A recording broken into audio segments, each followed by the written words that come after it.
అందరికీ నమస్కారం. నిన్న రోజు కాంగ్రెస్ నాయకులు సబితా ఇంద్రారెడ్డి గురించి కొన్ని మాటలు చెప్పడం జరిగింది. సబితా ఇంద్రారెడ్డి గారు ఆదివారం రోజు శ్రీ హోమ్స్ 26వ డివిజన్ శ్రీ హోమ్స్లో వివిధ అభివృద్ధి పనులపై సమీక్షించడానికి మరియు అక్కడ ఉన్నటువంటి సమస్యలను తెలుసుకోవడానికి 26వ డివిజన్ శ్రీ హోమ్స్ కాలనీకి రావడం జరిగింది. వచ్చిన తర్వాత అక్కడ సబితా ఇంద్రారెడ్డి గారు అక్కడ వచ్చి గతంలో గౌరవ మేయర్ గారు ప్రారంభించినటువంటి జిమ్ను మళ్ళీ సబితా ఇంద్రారెడ్డి గారు వచ్చి ప్రారంభించడం జరిగిందని చెప్పి అవగాహన లేకుండా మాట్లాడడం ఇది మంచి పద్ధతి కాదు. ఫస్ట్ పాయింట్, దీన్ని ఖండిస్తా ఉన్నాం. ముందు మీరు సబితా ఇంద్రారెడ్డి గారు వచ్చిన సమస్య ఏంది, అసలు వచ్చింది ఎందుకు వచ్చింది తెలుసుకొని మాట్లాడాలి.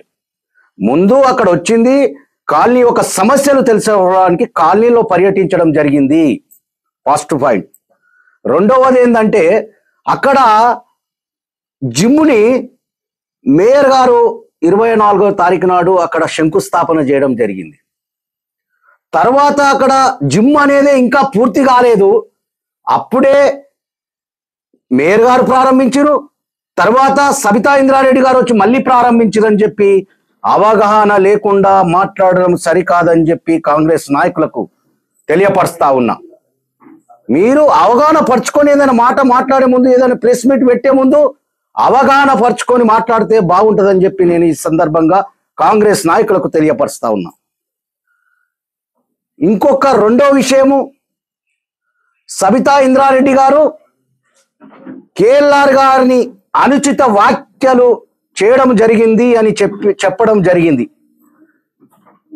అయ్యా కాంగ్రెస్ నాయకులారా, ఎక్కడ కూడా అనుచిత వ్యాఖ్యలు సబితా ఇంద్రారెడ్డి ఎక్కడ కూడా చేయలేదు. సబితా ఇంద్రారెడ్డి గారు ఏమన్నారంటే, అయ్యా నాకంటే 60,000 ఓట్లు తక్కువ వచ్చిన వ్యక్తికి ఈ ప్రభుత్వము స్పెషల్ ఫండ్ 75 లక్షల నిధులు ఎమ్మెల్యే గారికి తెలియకుండా ఎట్లా శాంక్షన్ ఇచ్చిందని చెప్పి చెప్పడం జరిగిందని చెప్పి సందర్భంగా తెలియజేస్తా ఉన్నా. అయ్యా కేఎల్ఆర్ గారు, గతములో ఈ కాంగ్రెస్ నాయకులకు చెప్తా ఉన్నా, గతములో సబితా ఇంద్రారెడ్డి గారిని కూడా ఏకవచనంతో మాట్లాడిన వ్యక్తి కేఎల్ఆర్ గారు. సబితా అని బబితా అని మాట్లాడిన వ్యక్తి కేఎల్ఆర్ గారు. సంస్కారం లేకుండా మాట్లాడిన వ్యక్తి కేఎల్ఆర్ గారు. సంస్కారంగా మాట్లాడే వ్యక్తి సబితా ఇంద్రారెడ్డి గారు. ఒకటి మీరు ఆలోచన చేసుకోండి. గతములో కూడా వారి పేరు తీసుకోవద్దు, కానీ గతంలో కూడా ఒక ఇంపార్టెంట్ వ్యక్తిని, ఒక మహిళని చూడకుండా ఈ యొక్క గౌరవప్రదంలో ఉన్నటువంటి ఆ మహిళ అనే వ్యక్తిని ఒక పాప అని సంబోధించిన వ్యక్తి కేఎల్ఆర్ గారు. ఏకవచనంతో అనుచిత వ్యాఖ్యలు చేసే వ్యక్తి కేఎల్ఆర్ గారు. సంస్కారం హీనంగా మాట్లాడే వ్యక్తి కేఎల్ఆర్ గారు. ఎక్కడ కూడా సబితా ఇంద్రారెడ్డి గారు కేఎల్ఆర్ గారిని అనుచిత వ్యాఖ్యలు చెయ్యలేదు. నిజంగా కూడా అలాంటి వ్యక్తి కాదు సబితా ఇంద్రారెడ్డి గారు. ఎప్పుడు కూడా సంస్కారంతో మాట్లాడే వ్యక్తి సబితా ఇంద్రారెడ్డి గారు. ఇంకొక విషయం మీరు ఇక్కడ గమనించాలి. నిధుల గురించి మాట్లాడారు. నిధులు సబితా ఇంద్రారెడ్డి గారు గడిచిన 5 సంవత్సరాలు మంత్రిగా ఉన్నప్పుడు ఎన్నో వేల కోట్లు తెచ్చి మహేశ్వరం నియోజకవర్గాన్ని అభివృద్ధి పరిచిన వ్యక్తి సబితా ఇంద్రారెడ్డి గారు. అభివృద్ధి పరిచింది కాబట్టే ఈరోజు మరొకసారి విజయం సాధించిందని చెప్పి ఈ సందర్భంగా తెలియజేస్తా ఉన్నాను కాంగ్రెస్ నాయకులకు. మీరు ఒక్కొక్కసారి గమనించాలి. ఉదాహరణకు సబితా ఇంద్రారెడ్డి గారు ఈ యొక్క మహేశ్వరం నియోజకవర్గం ఉన్నటువంటి పనులు కానిటువంటి 270 కోట్లని ఈ ప్రభుత్వం వచ్చిన తర్వాత సబితా ఇంద్రారెడ్డి కక్ష సాధింపుతో ఈ ప్రభుత్వము 270 కోట్లను క్యాన్సల్ చేసిన మాట వాస్తవం కాదా అని చెప్పి సందర్భంగా తెలియజేస్తా ఉన్నాను. 270 కోట్లలో అందులో 60 కోట్ల రూపాయలు బడంపేటకు సంబంధించినటువంటి నిధులు ఉన్నాయని చెప్పి సందర్భంగా తెలియజేస్తా ఉన్నా. 60 కోట్ల రూపాయలను 75 కోట్లు కాదు తేవలసింది కేఎల్ఆర్ గారు, 60 కోట్ల రూపాయలను కేఎల్ఆర్ గారు స్పెషల్ ఫండ్ నిధులు ఖచ్చితంగా తేవాల్సిన అవసరం ఉందని చెప్పి కూడా ఈ సందర్భంగా తెలియజేస్తా ఉన్నా. 60 కోట్ల రూపాయలు తెచ్చినట్టయితే నిజంగా కూడా మేమే ఆయనకు సన్మానం చేస్తామని చెప్పి సందర్భంగా తెలియజేస్తా ఉన్నాం. అది దృష్టిలో పెట్టుకోకుండా సబితమ్మ ఇంట్లోకెంచి అభివృద్ధి చేసిందా? మల్లారెడ్డి గారు ఒకటి గుర్తుపెట్టుకో, అవగాహనతోని మాట్లాడడం నేర్చుకో. ఎవరు కూడా ఏ ప్రజాప్రతినిధి కూడా వార్డు మెంబర్ నుంచి మొదలుకుంటే, సర్పంచ్ నుంచి మొదలుకుంటే, కార్పొరేటర్ నుంచి మొదలుకుంటే, కౌన్సిలర్ నుంచి మొదలుకుంటే, ఎమ్మెల్యే కాడికి మొదలుకుంటే, ముఖ్యమంత్రి వరకు కూడా ఎవరు కూడా ఇంట్లోకెంచి పెట్టరని చెప్పి కూడా ఈ సందర్భంగా తెలియజేస్తా ఉన్నా. ఎవరు కూడా ప్రజలు ట్యాక్స్ కట్టిన డబ్బులు ప్రజల సొమ్ముతోనే ప్రజలకు మౌలిక సదుపాయాలు అభివృద్ధి కార్యక్రమాలు చేపడతారని చెప్పి తెలుసుకోవాలని చెప్పి సందర్భంగా హెచ్చరిస్తా ఉన్నాం. అవగాహన లేకుండా మాట్లాడము సరికాదని చెప్పి కాంగ్రెస్ నాయకులకు తెలియపరుస్తా ఉన్నాం. మీరు ఆలోచన చేయండి. ఈ రోజు గతంలో ఈ సబితా ఇంద్రారెడ్డి గారు మంత్రిగా ఉన్నప్పుడు ఎన్ని వేల కోట్లు తెచ్చి మహేశ్వరం నియోజకవర్గాన్ని, బడంపేట కార్పొరేషన్ ని అభివృద్ధి పరిచిందో మీరు ఒక్కసారి ఆలోచన చేసుకోవాలి. ఉదాహరణకు మీరు ఉన్నటువంటి బడంపేట రోడ్ కానివ్వండి, మీర్పేట అల్మాస్గూడ రోడ్ కానివ్వండి, గురంగూడ టు గురంగూడ టు శివాలయం టు బిఎన్ రెడ్డి టు శ్రీవంశు, ఇవన్నీ రోడ్లు ఎట్లయినాయి? గ్రంథాలయం ఎట్లయింది? Municipal office ఎట్లయింది? ఇవాళ ప్రజాభవన్ ఎట్లయింది? ఇవాళ గ్రౌండ్ ఎట్లయింది? ఇవాళ ఎన్నో మౌలిక సదుపాయాలు ఏర్పాటు చేసి ఎన్నో అభివృద్ధి కార్యక్రమాలు చేపట్టిన ఏకైక నాయకురాలు సబితా ఇంద్రారెడ్డి. ఇది మర్చిపోవద్దని చెప్పి సందర్భంగా తెలియజేస్తా ఉన్నాం. మీరు ఎన్ని మాట్లాడినా ఏం చేసినా ఈరోజు సబితా ఇంద్రారెడ్డి ఏం చేసిందనేది ఈ ప్రజలకు తెలుసు, ప్రజలందరికీ తెలుసు. ఈ ప్రజలు అభివృద్ధి పరిచింది కాబట్టి మరొకసారి సబితా ఇంద్రారెడ్డి గారి సైడ్ లో ఉన్నారు, ఆమె కోటేసి గెలిపించారని చెప్పి సందర్భంగా తెలియపరుస్తా ఉన్నా. ఎన్నో వేల కోట్లు తెచ్చింది. అవసరం అనుకుంటే మీరు, మీ ప్రభుత్వం ఉంది, ఇలా కాంగ్రెస్ ప్రభుత్వం ఉంది, మీరు తీసుకోండి. గతంలో ఎన్ని నిధులు వచ్చినాయి, సబితా ఇంద్రారెడ్డి గారు ఎన్ని నిధులు తెచ్చింది, హెచ్ఎండి ఎన్ని తెచ్చింది, స్పెషల్ నిధులు ఎన్ని తెచ్చింది అని తెలుసుకోండి. తెలుసుకున్న తర్వాత మాట్లాడండి. ఎన్నో హెచ్ఎండిఏ నిధులు తెచ్చింది. ఇలా మీరు మాట్లాడుతూ ఉన్నారు. ఏమైంది? చెరువులు అంటున్నారు. చెరువులు ఉన్నటువంటి హెచ్ఎండిఏ నిధులు ఎందుకు క్యాన్సిల్ చేసిరని చెప్పి అడుగుతా ఉన్నాం. హెచ్ఎండిఏ నిధులు చెరువులకు సుందరీకరణకు ఇచ్చినటువంటి డబ్బులను ఎందుకు క్యాన్సిల్ చేసిరని చెప్పి మేము అడుగుతా ఉన్నాం. మీకు దమ్ము ధైర్యం ఉంటే ఈ రోజు కాంగ్రెస్ ప్రభుత్వంలో ఉన్నారు, కాంగ్రెస్ నాయకులారా, మీరు ఈ యొక్క నిధులను కేఎల్ఆర్ గారితో మాట్లాడి తీసుకురావాల్సిన అవసరం ఉందని చెప్పి ఈ సందర్భంగా తెలియజేస్తా ఉన్నాను. అది కాకుండా సబితా ఇంద్రారెడ్డి ఏం అభివృద్ధి చేసింది, సబితా ఇంద్రారెడ్డి ఇంట్లోకేం చేసిందా అననము ఇది సరికాదని చెప్పి ఈ సందర్భంగా తెలియపరుస్తా ఉన్నా. 3వ పాయింట్, ఈరోజు గ్రీన్ జోన్ గురించి మాట్లాడుతా ఉన్నావు.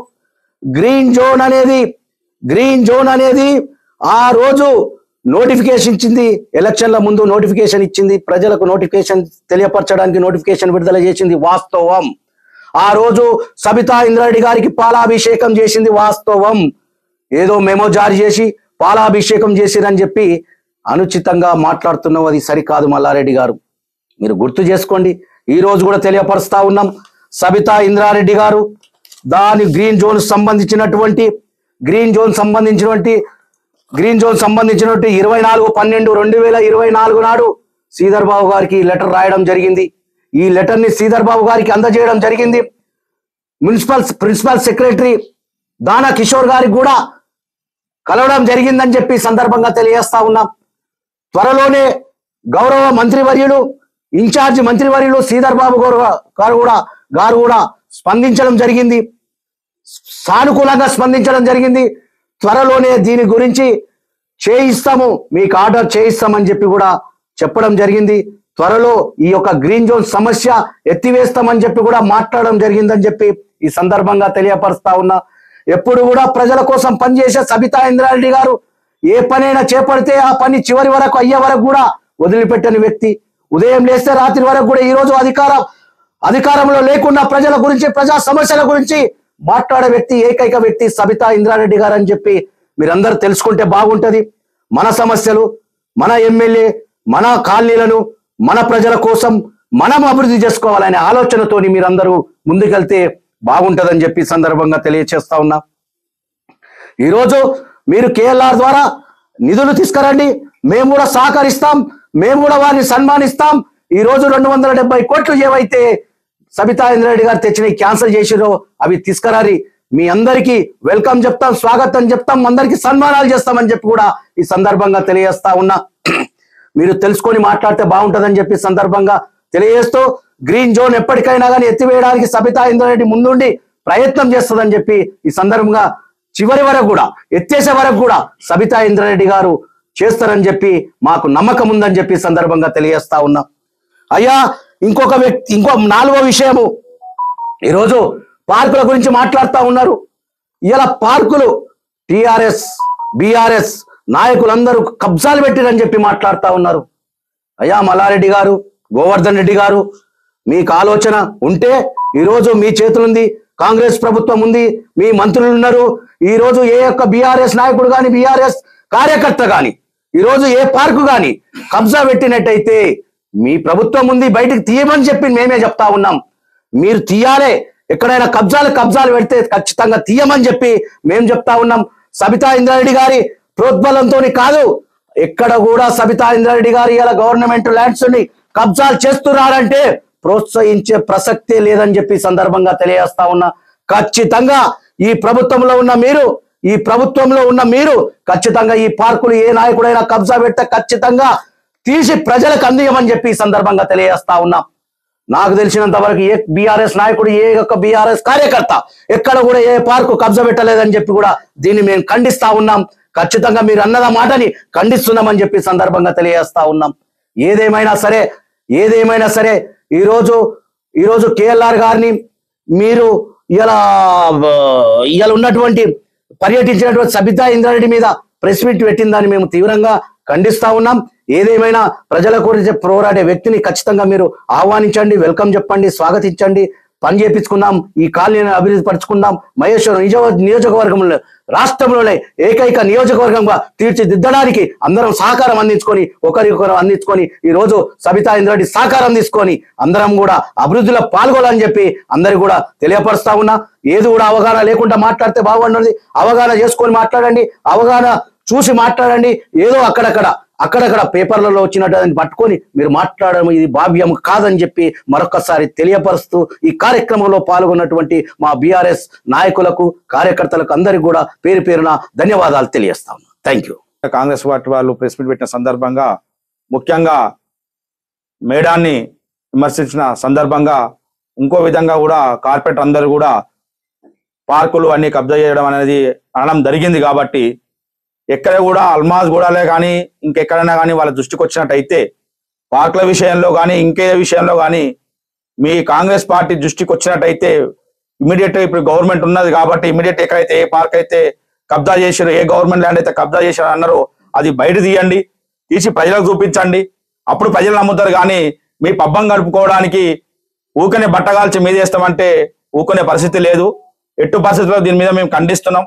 మీ దృష్టికి ఏదైనా వచ్చినట్టయితే ఇప్పుడు ఉన్న గవర్నమెంట్ ఉన్నది కాబట్టి మీరు ఖచ్చితంగా తీయండి, దానితో పాటు మీరు బయట పెట్టండి, మేము దానికి మాట్లాడతాం. అదేవిధంగా కూడా నిన్న మాట్లాడుతూ నవార్ మల్లారెడ్డి మాట్లాడుతూ గ్రీన్ బెల్ట్ గురించి మోసం చేసింది మేడం అని అనడం జరిగింది. అసలు గ్రీన్ బెల్ట్ పెట్టింది ఎప్పుడు, అది ఎవరు పెట్టింది అనేది మీరు ముందు తెలుసుకోండి. ఫస్ట్ గ్రీన్ బెల్ట్ పెట్టింది కాంగ్రెస్ గవర్నమెంట్ ఉన్నప్పుడు 2007లో గ్రీన్ బెల్ట్ పెట్టడం జరిగింది. ఆ రోజు నుంచి ఈ రోజు వరకు కూడా పోరాడుతుంది ఏకైక వ్యక్తి ఎవరనంటే సబితా ఇంద్రారెడ్డి, బీఆర్ఎస్ నాయకులు. ఆ రోజు నుంచి ఈ రోజు వరకు కూడా ఎక్కడ కూడా గ్రీన్ బెల్ట్కి వచ్చినప్పుడు సమస్య వచ్చినప్పుడు గవర్నమెంట్ దృష్టి తీసుకుపోయి ప్రతిసారి గవర్నమెంట్ దృష్టి తీసుకుపోయి దాని మీద పోరాడిన వ్యక్తి ఎవరనంటే సబితా ఇంద్రారెడ్డి గారు, ఉన్న కార్పొరేటర్లు అందరూ. లాస్ట్ మన అసెంబ్లీలో కూడా దాని గురించి మాట్లాడడం జరిగింది తప్ప ఎప్పుడు కూడా మోసం చేయడానికి సబితా ఇంద్రారెడ్డి అలాంటి ఆ పనులు చేయదు. మేము కూడా ఎల్లవేళలా కూడా గ్రీన్ బెల్ట్ గురించి పోరాడుతూ వస్తూనే ఉన్నాం. గ్రీన్ బెల్ట్ తీయాలమ్మా, ఇది కాదని చెప్తే మేడం కూడా స్పందించి ఇమీడియట్ గా దీని గురించి కూడా మీరు మాట్లాడడం జరిగింది, నోటిఫికేషన్ ఇవ్వడం జరిగింది. అప్పుడు దాంతో పాటు చీఫ్ సెక్రటరీ దగ్గర తీసుకుపోవడం జరిగింది.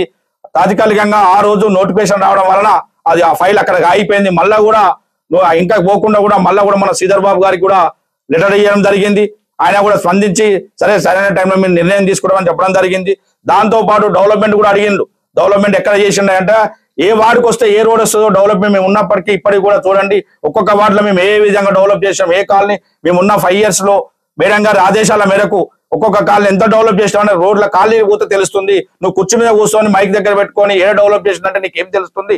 మా ఎమ్మర్ రండి, మేము ఎక్కడ డెవలప్ చేసాం, ఏమేమి చేసామని పంట చూపిస్తాం. ఉన్న రోడ్లలో కానీ జయశంకర్ కళ్యాణ్ విశాఖనగర్లో కానీ ఉన్న వార్డులలో ఉన్న పరిస్థితి అప్పట్లో ఉంది, ఇప్పట్లో ఉంది, ఎన్ని రోడ్లు వచ్చినాయి, ఏంది, మేము ఎంత డెవలప్ చేసాం, ఎంత ఫండ్ తెచ్చేసాం అనేది మీకు కనపడుతుంది. మీరు ఉత్తనే కూర్చొని ఏది పని చేయలేదంటే కాదు. మీరు ఇప్పుడు ఉన్నది గవర్నమెంట్ వచ్చిందిగా, మీరు ఇప్పుడు తీసుకురండి, మొన్న క్యాన్సల్ చేసిన అమౌంట్ తీసుకురండి, తీసుకొచ్చి ప్రజల ముందు పెట్టండి, పెట్టి మీరు పని చేయండి. పని చేసిన తర్వాత చెప్పండి. కానీ పని చేయకముందే మీరు ఇది చేసిండు అది చేసిండు అనేది సరి అనేది కాదు. ఈ వార్డంతా మీరు వెనక తీసుకోవాలి, మాట్లాడే విధానం కరెక్ట్ కాదు. మేము ఈ విధంగా ఖండిస్తున్నాం దీని గురించి. మా వార్డులో వెళ్ళండి, మీరు వెళ్ళినప్పుడు ఫస్ట్ ఏమేమి పరిస్థితి ఉన్నది, 5 years లో మేము ఎంత ఫండ్ తెచ్చినాం, ఎంత తీసుకొచ్చినాం సుమారు నా ఒక 24 డివిజన్లలో 15 to 20 lakhs 20 కోట్లు 15 కోట్ల నుంచి 20 కోట్ల వరకు డెవలప్మెంట్ ఫండ్ తెచ్చాం. మీరు దాని వెత్తబతం కావాలంటే ఏ వార్డుకి వచ్చినా ఏ కాలనీకి వచ్చినా మేము ఎంత ఫండ్ పెట్టినామో మీకు చూపిస్తాం, కన్నగట్టినట్టు చూపిస్తాం అని చెప్పేసి ఈ సభాముఖం మేము తెలియజేసుకున్నాం. ఊకనే గాలిగా మాట్లాడితే మాత్రం ఊకునే లేదు. మళ్ళీ ఒకసారి ఇలాంటి మాటలు మాట్లాడితే తీవ్రంగా ఖండిస్తున్నాం. ఈ వీడియో మీకు నచ్చితే లైక్ చేయండి, షేర్ చేయండి, మా ఛానల్ ని సబ్స్క్రైబ్ చేయండి.